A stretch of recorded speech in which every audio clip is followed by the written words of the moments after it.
Okay. You want to start? Okay. So continuing the chapter called Dasera, Parade, Hmm. Narina was so impressive as Christ. Everyone in the audience was fascinated to see the transformation in her expression. And Baba too was impressed with Narina's performance. But Saltun, that's Baidul's wife, and her daughter, Daula, who were seated on stage pretending to make garlands, were so immersed in their parts, they forgot to scatter Jesus's pathway with flowers as he passed, and then gracefully follow off stage, scattering flowers as they exited. As Narina walked across the stage, she threw a sideways glance to see what Saltun and Daula were doing, but they just sat there. When the entire procession had passed, they found themselves alone on stage. Suddenly, Daula realized that they had missed their cue. In Persian, she called out to her mother, Mawao, Mawao, Norina has gone. Daula panicked, remembered her part, stood as quickly as she could, and tossed all the flowers in the air before running off stage, with Saltoon shuffling hurriedly after her. Baba was highly amused. But Narina, watching from the wings, was appalled at her quote unquote serious pageant going up in the flames of farce. Good Lord, look at them, she huffed in exasperation. They're galloping. When it was over, Baba called them for an embrace. Caressing Narina's cheeks, he told her how much he had enjoyed it. Do you know which part I liked best? He asked mischievously. The end. Narina wagged her finger at him. Naughty, naughty. At another time, perhaps on Christmas, Baba was crowned as Krishna. Baba was in a happy mood, Mara said. Lily, the gazelle, such a great name for a gazelle, very appropriate, came near, and Elizabeth took the opportunity to take a photo of the gazelle with Baba. However, on the morning of 25 December at exactly 9:27 a.m., Baba had suffered a sudden heart cramp and told the Mandali to note the time. The pain lasted for 3 minutes, and according to Baba, the disastrous earthquake that struck Turkey on 27 December, with a death toll of 30,000, actually started then and only erupted 2 days later. But Baba stated that this will be nothing in comparison with what is still to come. On 2 January 1940, Baba remarked that 1940 would be the worst year the world had seen since the creation. 1941 would be 50-50, and 1942 the best. On 4 January, Baba went on a must trip for a week. When he returned, he took the women to Hassan, 115 miles away, on 15 January, where they stayed a few days at a dock bungalow. Baba rode in the front seat of Elizabeth's car and Mehera and Mani in the back, with Khorshid in between them. The windows were rolled shut, as Baba did not like even the slightest breeze.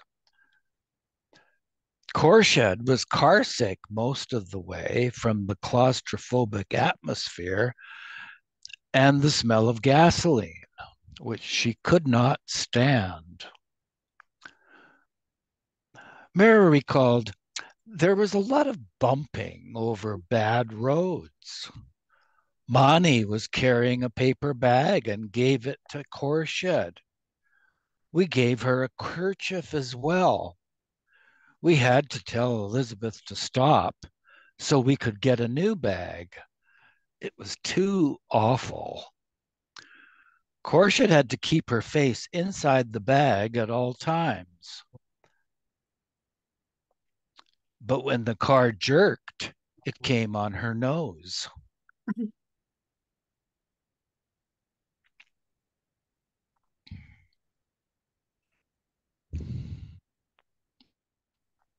That was page 35, starting page 36.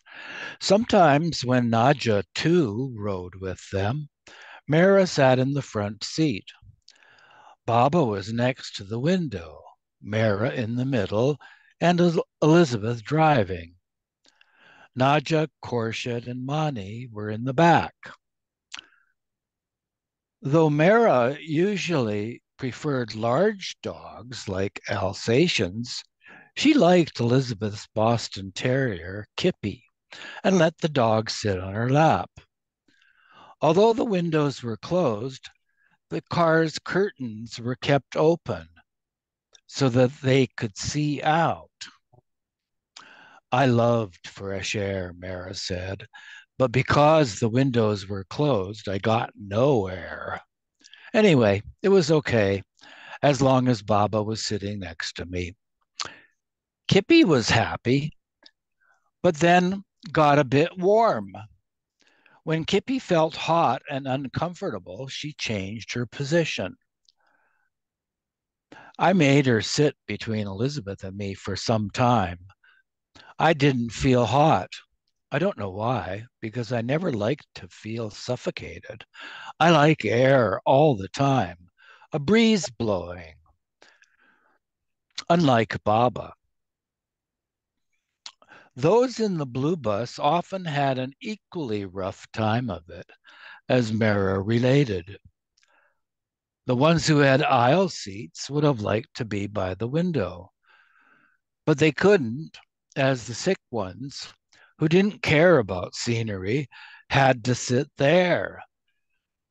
So the ones who loved to look out couldn't, and the ones who didn't care about the view had to sit by the window as they got carsick, especially when you had the winding roads going up steep inclines.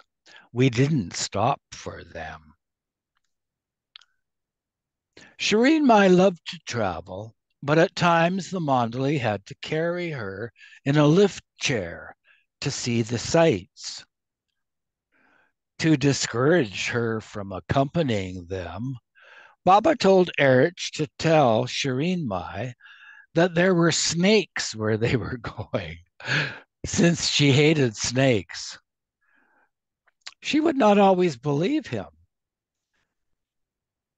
To convince her, if the watchman on one of their journeys killed a snake, he was to leave it so that all could be summoned to look at it. Near Hassan were several tourist spots where Baba wanted to give a spiritual push to the atmosphere for his work. Ancient temples at Belur and Halabid, Baba Budhan Mountain. Baba had been there in 1936. And the most spectacular, a 60-foot statue of a Jain saint, Gomateshwara, the tallest monolithic statue in the world. It was built on Stavan-Belagola Mountain, an important place of Jain pilgrimage. And they had to walk around a large lake and then climb the mountain to view it. We were like ants before it, Mehera remembered. Khorshid was not having a very pleasant trip. Not only had she been carsick on the way there, but trudging up the hundreds of steep steps to view the statue, she became exhausted since she carried an additional burden. Baba had made her responsible during the Blue Bus tours for a small metal briefcase containing certain quote unquote important documents. Wherever they went, Khorshid had to lug this briefcase along. Baba warned her that it must not leave her side, ever. So she was not allowed to leave it in the car when they got down to view some spot. Even at night, she had to use the briefcase as a pillow. Mm. Khorshid had no idea what was in it and never asked. And the sidebar says the briefcase was strangely similar to the later quote unquote doomsday briefcase containing nuclear weapons launch codes that was handcuffed to an officer's wrist and followed the president of the United States wherever he went. So, but Khorshid had no idea what was in it and never asked. Whatever Baba said, we did.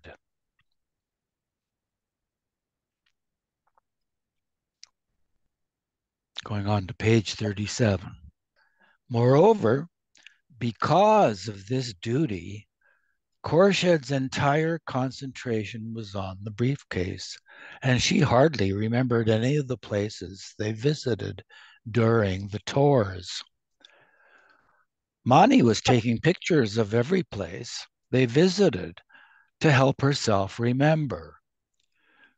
During the tours, she took hundreds of tiny snapshots with her small camera, but comparatively few of Baba and the others.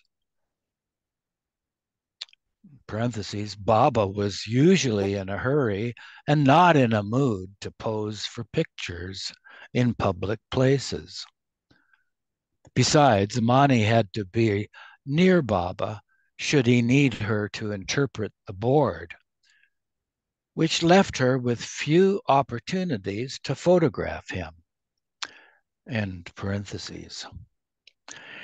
Meru and Nagu returned to Nasik at the end of January, reporting to school late from their holidays. After Rustam's disappearance, Daulat Mai had moved to Nasik to look after her grandchildren, and she was now running the entire household, even though she was on silence, using a slate to communicate. Despite the approaching darkness of World War II, before the end of January, that would be January 1940, Baba put a glint in his eye. When Rano's painting of him wearing a turban and scarf titled The Beloved, was nearing completion, Baba himself applied the finishing touch by putting just a dab of color in the left eye. There's a photograph. Baba cutting a birthday cake. Celebrating a birthday. Place and date unknown. Irene, Baba, Khorshid, Mehera, Naja, taken by Mani.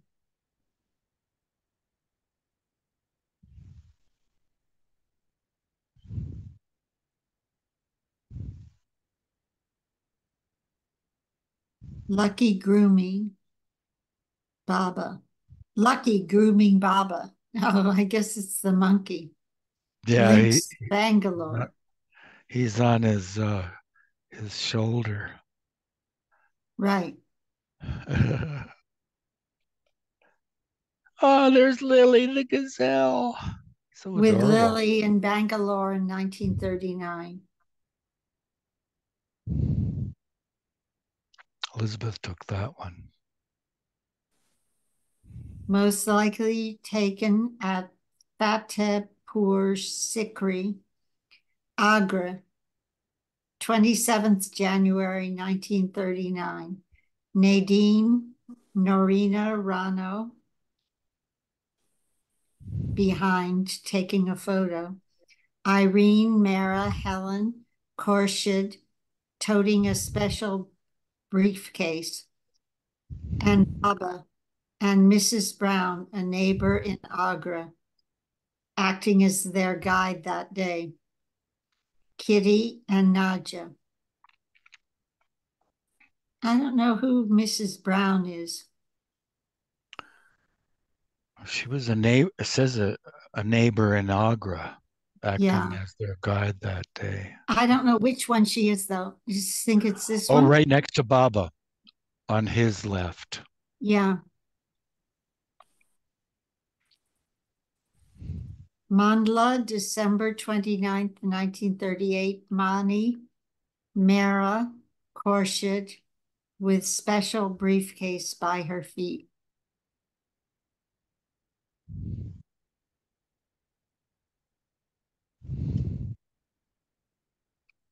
Beautiful.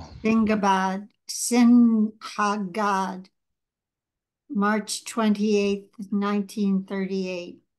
Walu, Sunamasi, Naja, Kitty, or Nadine, Baba, Norina, Mehera, Mani, and an unknown or an outsider. So we went backwards in time. Shall Yeah. we, shall we tap Rosalie Margaret to read or Yes. Rosalie, would you like Uh, to read? yeah, I would like to read. War. This is my year of birth. I get a kick out of it. Baba saying it was the best year ever. 42. During February 1940, Meher Baba continued to work with the must at Bangalore, and on the 18th, he began fasting on only 1 cup of milk a day. A few days later, he started drinking only water, honey, and lemon juice and stayed in the thatched cottage behind the links, where he worked in seclusion with the must. Baba did his internal work for half an hour a day, at which time everyone in the compound had to be absolutely silent. The women sat quietly on their thin mattresses on the floor. Mani recalled the Westerners adjusted among and within themselves, Mani recalled. It was only because Baba was conducting things like the master conductor that he was, So many temperaments, so many individuals, ones from different ways of life. It was amazing, but everything was not always smooth. When we were in Bangalore, Baba had important work to do, and the atmosphere had to be peaceful. There was not to be any friction among the group. No one was to get angry with another at all for a month. Couldn't we do that much for him to help in his universal work that was of such extreme importance? Once something must have happened. A harsh word was spoken by one of us to another. Of course, Baba brought it all out so that we could learn from it. Baba scolded us that we had given up the world for him, yet we couldn't do this very little thing he asked of us. Baba asked, "What's the sense in you being with me? Why do you stick around when you can't even follow for a few days my order, which I stressed, which I explained was crucial during my seclusion work?" To have Mani concluded, to have a fault and then to give it up for him is something. It's not a giving up, really.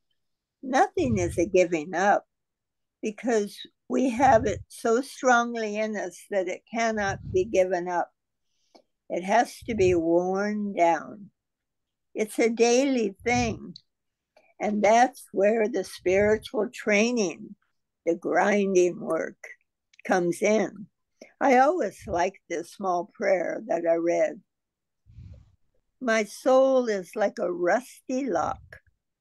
Oil it with thy grace and rub it, rub it, rub it, Lord, until I see thy face. Oh, I didn't read that sidebar. They're Goher related. Whenever Baba worked with must, or when he was in seclusion, when he came out of it after a few days, a week, or 10 days, his tummy would be all bloated up and stuck out like an overturned wash basin. Baba would say, wait a minute. Baba would say it's because of his work with these people.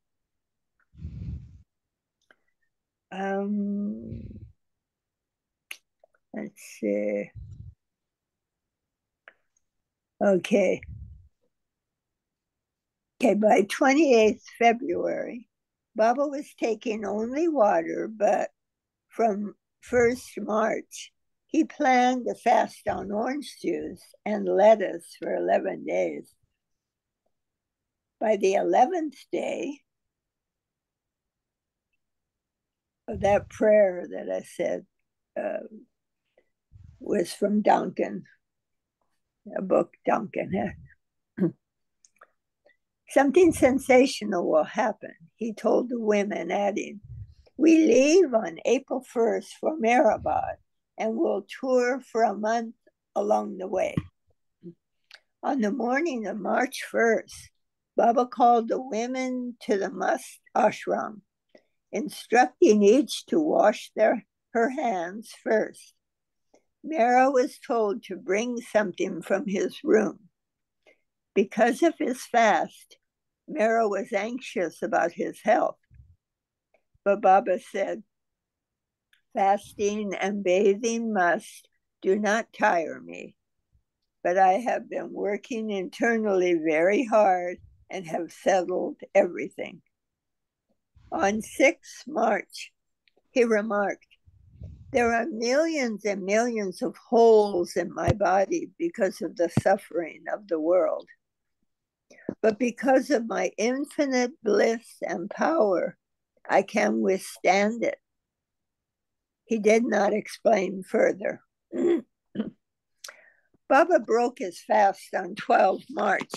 but then declared, between now and 20 March, something very sensational will happen that will affect the world and the war, and especially Britain.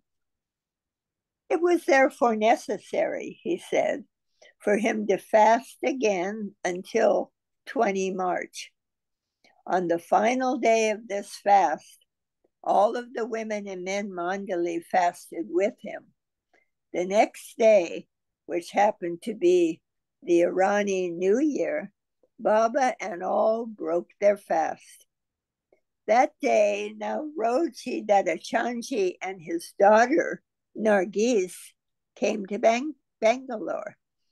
New arrivals at the women's ashram included Pilamai and her daughters Silla and Nargis Kotwal from Bombay, and her 3 children, 2 daughters, Hilla and Naju, and son Adi. After being with the must, Baba came to the women in mid-morning between 10 and 11 o'clock. Occasionally during these visits, he asked for music. Delia had sent a Christmas parcel of small gifts and sweets, along with several phonograph records, one from the film Snow White, which they had seen in Ahmednagar. These were played many times. It was also in Bangalore that the women first heard the Cole Porter song, Begin the Beguine, which became so important in Baba's work. Margaret had perhaps brought it with her when she came from England. Mehera remembered for some days it was played like other records. Then, all of a sudden, Baba liked it very much and had it played nearly every day. In fact, he said, play this record every day at such and such a time when I come to be with you. One day he said, now every one of you must learn this song. When Baba wasn't there, all got together in our room. The record was put on and everybody sang along. I had no voice and didn't practice with the others. Nadine and the ones who could sing sang it beautifully before Baba. You want to lower it a little and I'll read the sidebar. The version of Begin the Beguine played in Bangalore was released in 1939 on the Regal Zonophone label, serial number, sung by Chick Henderson with Joe Loss and his orchestra. The flip side was Under the Red Moon of the Pampas. Chick Henderson was killed in the early days of the war. Among his own songs, Begin the Beguine was one of Cole Porter's 2 favorites.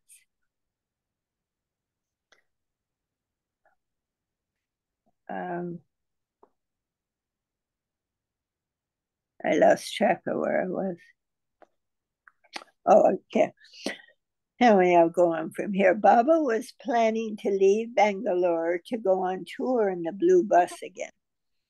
And Don has described what it was like to pack up the ashram after a long stay somewhere. The house echoed with the clanking sounds of sacks being filled with pots and pans, and the uneven bang, bang, hick of boxes being nailed down by those unskillful in the use of a hammer. One knows only too well the kind of desolate disorder that reigns in an ashram on the 2 or 3 days before a move to a new home. Floors littered with scraps of string and shreds of old newspaper, and the daily routine of working, eating, and sleeping disrupted beyond recognition by the urgency of packing. One longs for the morning when the roof of the sleek blue bus will be piled with stratum upon stratum of impedimenta, the lower layers compressed almost beyond recognition by those that lie above them. When the first suffusion of the dawn pushes the lingering night back over the western hills, the house ejects its occupants for the last time, and everyone clambers thankfully into their accustomed place in the bus. That was from the Wayfarers. On Monday morning, 1st April, having stayed in Bangalore for 8 months, Baba and the women, along with 5 men Mandali as drivers, some 40 persons in all, left in the blue bus and 3 cars. In her Buick, Elizabeth drove Baba and the close women Mandali, known as the Invisibles, Mehera, Mani, Khorshid, and perhaps Naja.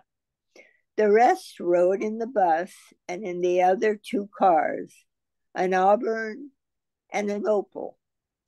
Franey and Adi Sr. did not accompany the group and remained in Bangalore for 2 years more. Mehera was ordered never to communicate with her sister, and although Franey lived for another 40 years, Mehera never saw her again. The convoy of the blue bus and the 3 cars drove all night and reached Shimoga the next day, where arrangements for their stay had been made by local Baba lovers. When everyone got down and went to unpack and arrange their bedding rolls, Kitty made straight for the kitchen, where she prepared bread and butter sandwiches for all. I'm going to read the sidebar. Jangu remained in the ashram and did not see his mother again until he was 17. Wow. Khorshid saw Franey many years later after Baba dropped his body, when she went to Nasik for Jangu's daughter's Navjot, although Mehera did not really approve of her going.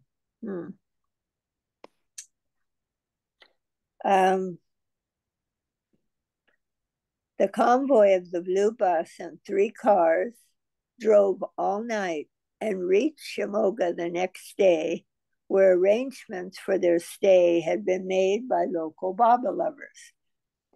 When everyone got down and went to unpack and arrange their bedding rolls, Kitty made straight for the kitchen, where she prepared bread and butter sandwiches for all. That was a repeat. The Mandali were not allowed to mix with the women, but Kitty noticed Don standing outside by the bus and thought he must be hungry. She quickly made him a sandwich and went to give it to him.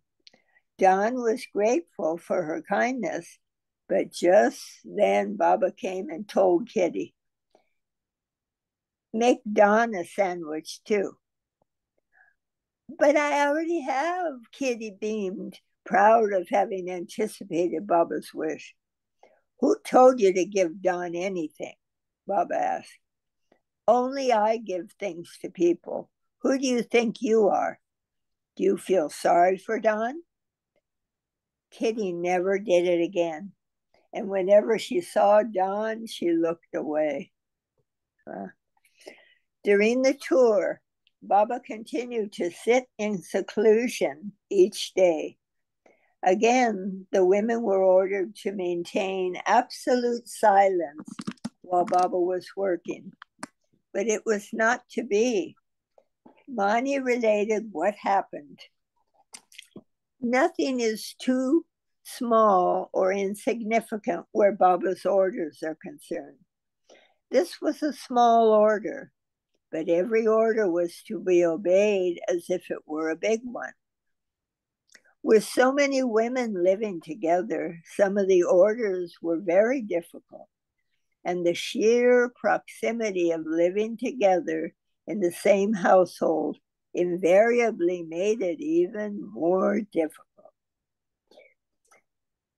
We were at Shamoga. Baba said he had very important work to do.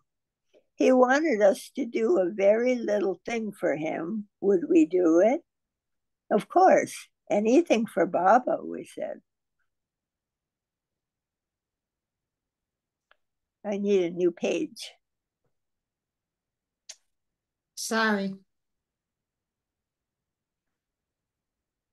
Are you sure? He asked again. Of course. Baba said he wanted absolute and total silence for the 2 hours that he was working by himself. Our work wasn't to stop. All 30 or so women had to go about their chores, but without making a sound. It wasn't easy, especially when you're working in the kitchen. There are so many interruptions, and things have got to be done at a particular time. No matter how careful everyone was, just at that time, something would drop from somewhere, some pan in the kitchen, or there was a noise while doing the washing, or someone threw a pebble at a crow that hit the roof and made a sound. There were always the domestic sounds with so many women together. Baba brought us all together. We sat before him. Such a little thing, and you cannot do it for me? Even though you know what an important universal work this is, and what a burden it is on me, this and that, we were terribly sorry and didn't know why it happened. It just happened. All right, said Baba, there's only one thing to do. Just for half an hour, sit in your places. When I am doing my work during these hours, simply sit still on your bedding. That's the only thing to do now. There were no beds. We had thin mattresses and a pillow. I need more words.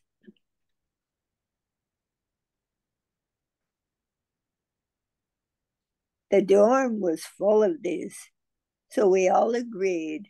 Everyone sat in their places. But the mind works. We could talk to each other in sign language. Sunamasi was the gatekeeper as well as the timekeeper for the women's side. She always carried these different clocks with her. In the winter, she had even made a woolen sweater for the alarm clock to keep it warm. Otherwise, it wouldn't run properly. Everything depended on the time. In Shamoga, something had gone wrong with the clock. It wouldn't tick. Gaimai's sister, Gulamasi, was a very handy person. She had a mechanical bent. Anything mechanical that went wrong, she could figure out. Sunamasi had told her about the clock, and Gulu told her to give it to her and she would fix it. During the day, they forgot about it. When we were all seated together, keeping silence, Gulamasi looked at Masi. What about the clock? She signaled. They passed it along to her from hand to hand.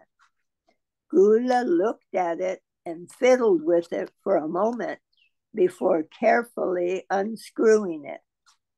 Suddenly, like a fire alarm, the alarm went off. We were not even supposed to talk, not to make the slightest sound, even to whisper. And we were so scared. Everyone was throwing their pillows over the clock, but it kept ringing even though through the pile of pillows. It was beyond anything we could have imagined. Even the kitchen and washing noises hadn't made such a racket. This was the limit. We were finished. If Baba had been so upset over the little sound the other day, this was like a fire engine clanging through the whole house. But Baba didn't get angry. He clapped and immediately came out.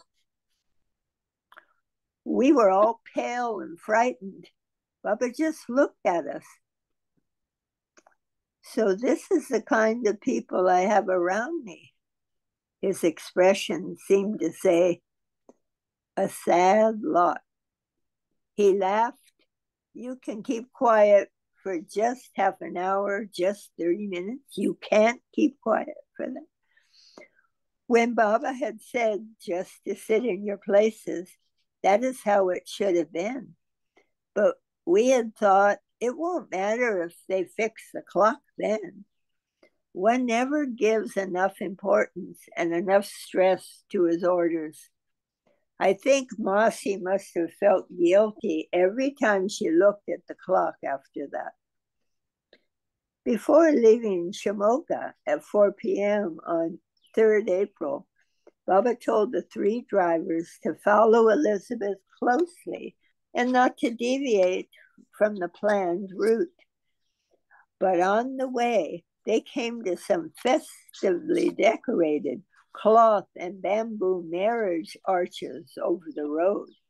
With all the baggage loaded on top of the bus, it was doubtful whether it could drive through the arches without hitting them.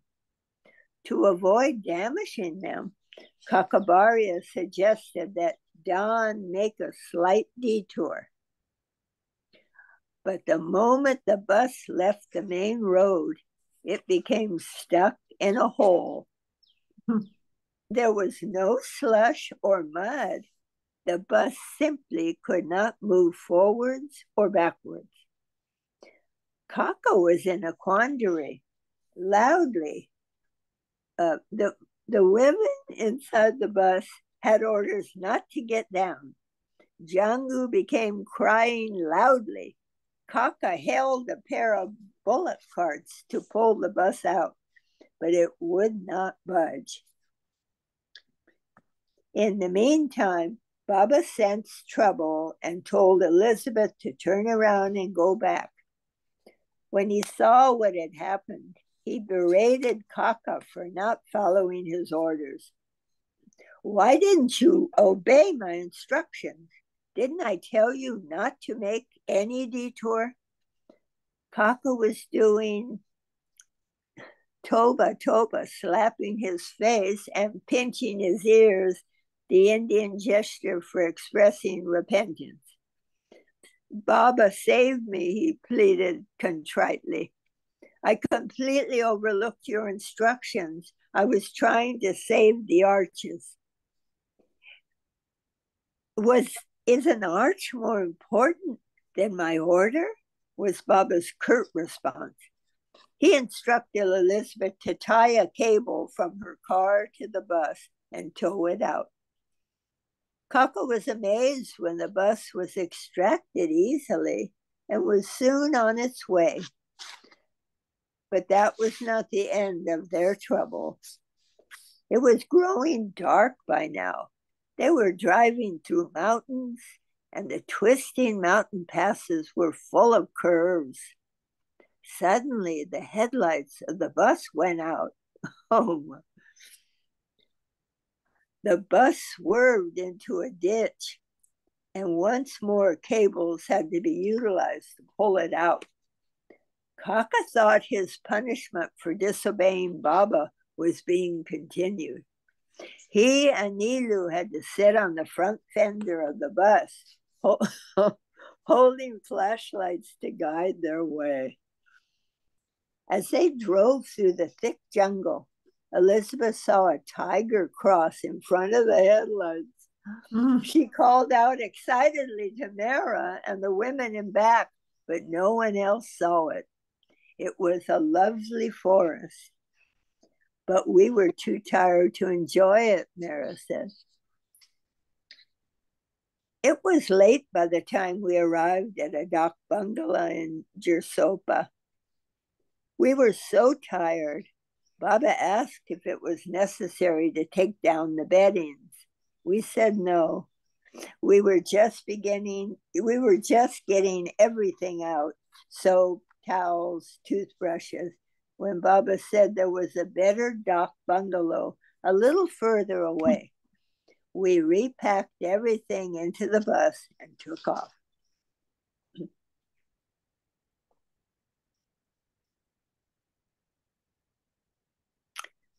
Mani noted in her diary, we could not find the rest house, but finally, after repeated inquiries along the way, reached Bombay Bungalow at 11 p.m.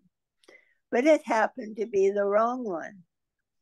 When on the when on the point of busily settling down, we had to dash off to another rest house, to reach which we had to cross a river with the bus and cars by ferry. Oh. The second traveler's bungalow was an up-to-date residence that overlooked Jog Falls, the highest waterfall in India. It was midnight. Everyone was exhausted and ready to rest. But Baba said, nearby is a waterfall. There won't be time to see it tomorrow as we have to start early. People here have made arrangements for us to see it tonight with firelight. So let's all go see it now. Mehera noted that was the last thing we wanted to do, but we went. It was such a big waterfall in a large valley. Chairs had been placed for us by the side of the waterfall. They lit large bales of hay and rolled them down so that the fire reflected in the waterfall. It made a fascinating picture by the lights of the fireballs gliding down like parachutes. I guess I better read the sidebar. No, I'll finish here first and then I'll read. It was a lovely night, but we were too tired to enjoy it. We stayed for 15 minutes and almost fell asleep in our chairs. Baba said, now you all go and rest. But we didn't get much sleep as we had to start early the next morning. The sidebar said, it is generally believed that St. Thomas, one of the 12 apostles of Jesus, came to India in 52 AD and landed on the Kerala coast, hundreds of miles south of Karwar. He preached the gospel to the high caste families of Kerala, many of whom received the faith. Kerala had many Jewish settlers, and the disciples were asked to preach Christianity among the Jews first. Thomas established several churches in Kerala and moved on to the east coast of India. He was martyred near Madras, and his body was brought to Mylapore near Madras and buried there. The Portuguese did not land in India until 1498. So it is possible the guide meant that this was one of the first Portuguese churches in India.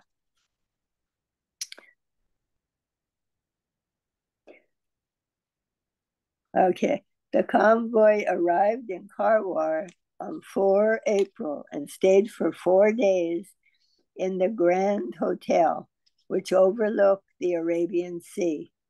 Karwar, a small fishing port on the southwest coast of India, had excellent beaches, and after breakfast the next morning, Baba and the women walked to the beach. Mehera said, we were always in the house. We never went out except with Baba for walks to the sea. Toddy palms were plentiful in the area, and once Baba gave the women toddy to drink.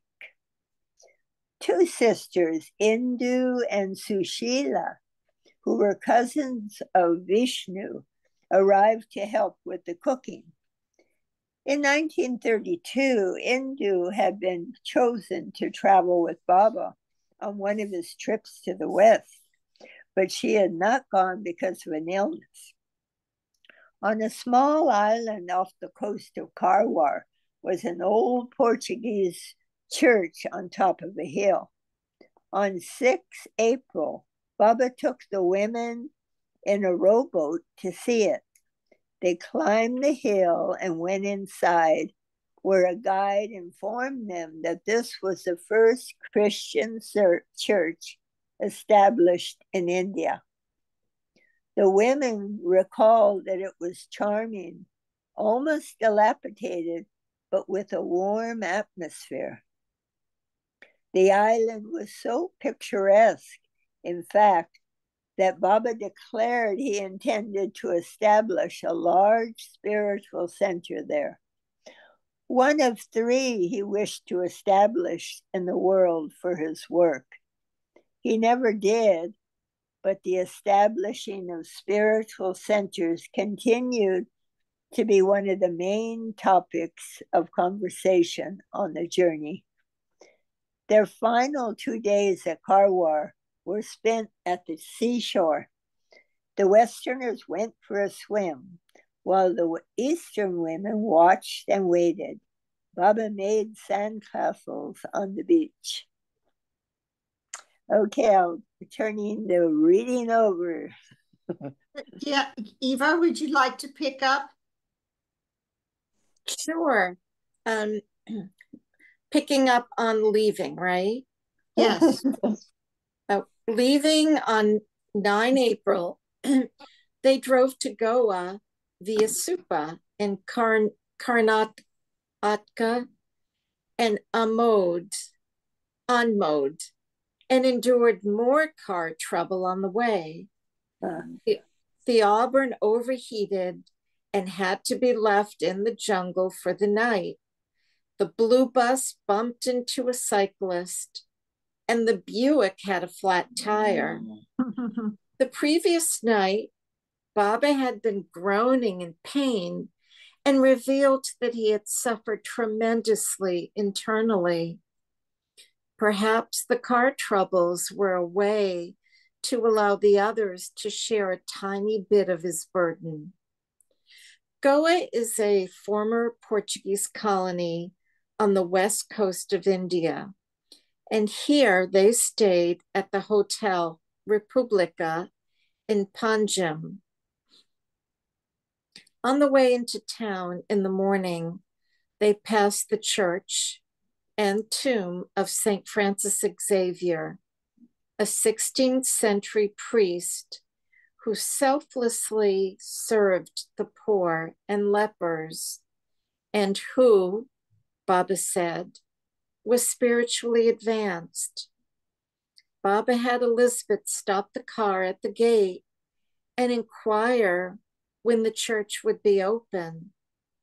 An elderly man, seated at a nearby restaurant, was dressed in a worn suit and a solar toupee, with a long beard and long hair, but bald on top. Elizabeth asked him when the church opened, and he said in English that it was open all the time. They returned that evening, and just when they were about to leave, the same man walked up to Elizabeth and started a conversation. While Baba and the men Mandali also listened, he told her that he had come from Karachi, where he wrote plays, but that to date none of them had been published. In his somewhat rambling remarks, he also mentioned modern plays, specifically those of George Bernard Shaw. Baba told his brother Jal to ask whether the man needed anything, such as money. But the old man replied, "No thanks," and looked seriously at Baba. And the sidebar: George Bernard Shaw, 1856 to 1950, was a British dramatist whose witty plays contained serious philosophical and social ideas.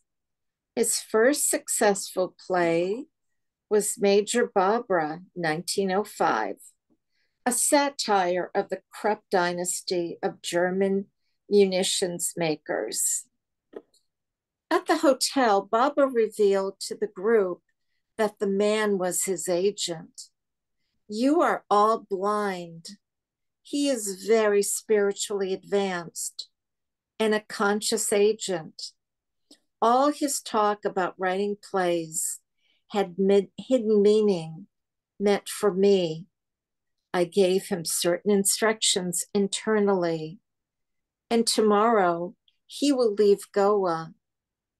The next day, Elizabeth encountered the old man again, who told her somewhat cryptically, "I don't know why, but I feel all on fire. Although I intended to stay in Goa for some months, I have to leave at once for a cold country in the north." Later, when Elizabeth narrated this strange meeting to Baba, he remarked that as she had been the first to meet the old man, she must also be the last before he left. That same day, 9 April 1940, they heard that Germany had invaded Denmark and Norway, cold countries to the north.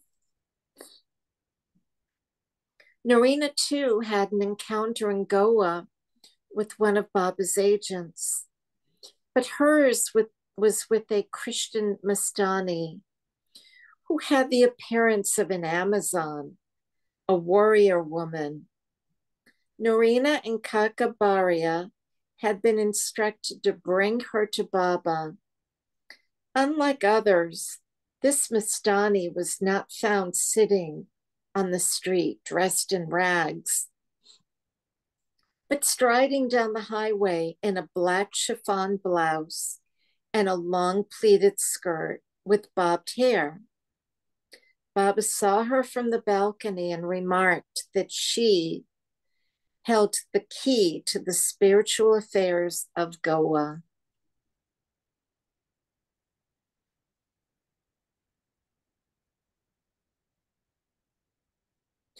It was summertime and warm in Goa, but they did not go to the seashore.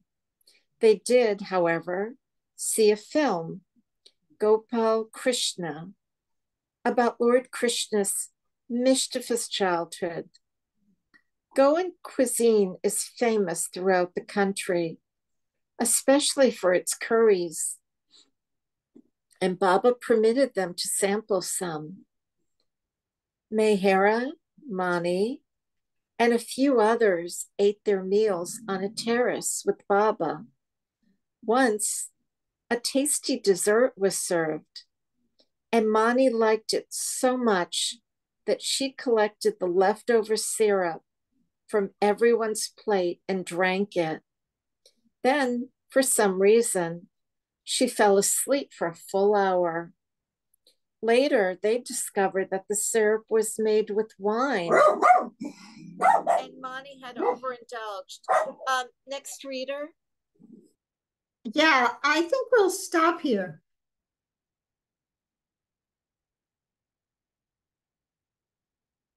I think we'll stop here. Thank you for reading. Sure.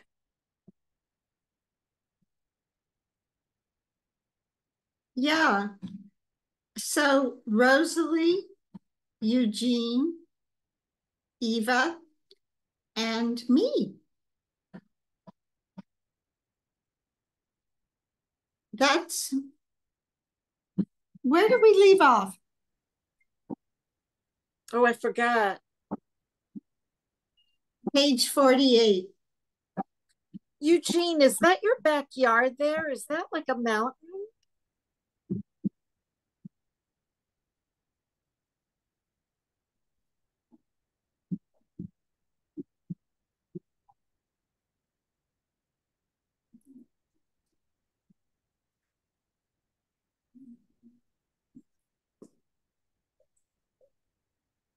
Um, Eva, a few years ago, I was taking a walk um, in the neighborhood, and that was the sky, and I took a picture of it.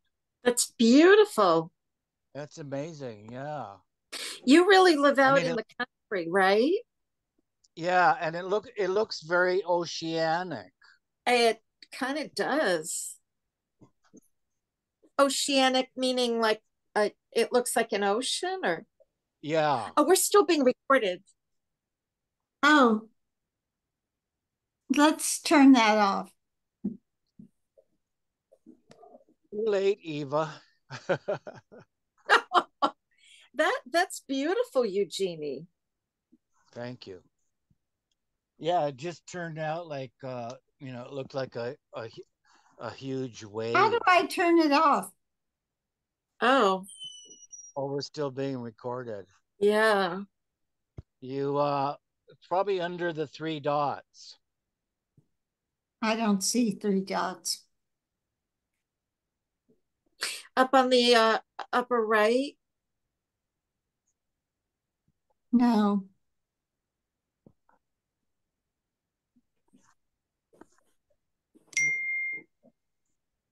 I don't see three dots.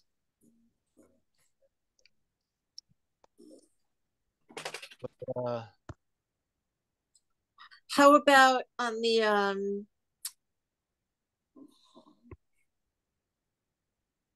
how about where it says record? I don't see that. Oh,